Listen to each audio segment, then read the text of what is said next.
CBN News Capitol Hill correspondent Abigail Robertson has the latest on the fall of Afghanistan. Abigail? Well, as you said, President Joe Biden defended his decision today to leave Afghanistan before safely evacuating all remaining U.S. citizens and allies.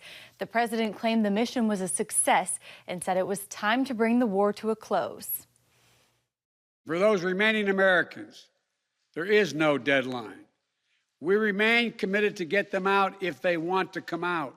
Leaving August the 31st is not due to an arbitrary deadline.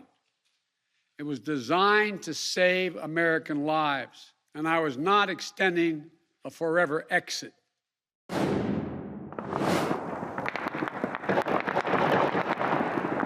Celebratory gunfire heard throughout Kabul Monday night as the last U.S. flight left Afghanistan, with Major General Chris Donahue, who led the evacuation mission, being the last to board the final flight, ending the U.S.'s longest war. Every single U.S. service member is now out of Afghanistan. I can say that with 100% certainty.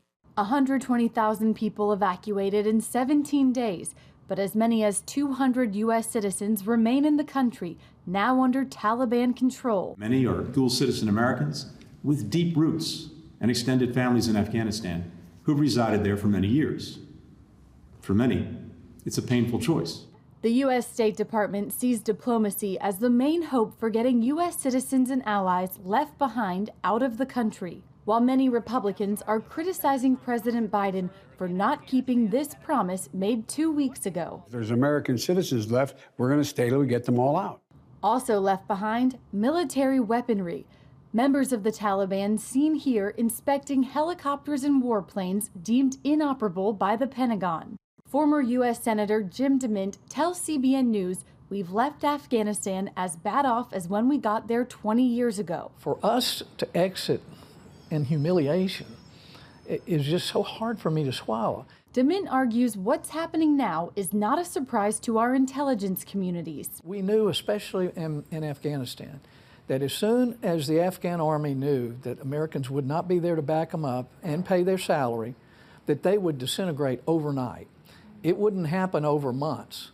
They would immediately know that the only way for them to live was to make peace with the Taliban. And just hours after the U.S. completed its withdrawal, al-Qaeda congratulated the Taliban on its takeover of Afghanistan, with both groups viewing it as a moment to incite and recruit new supporters to the global jihad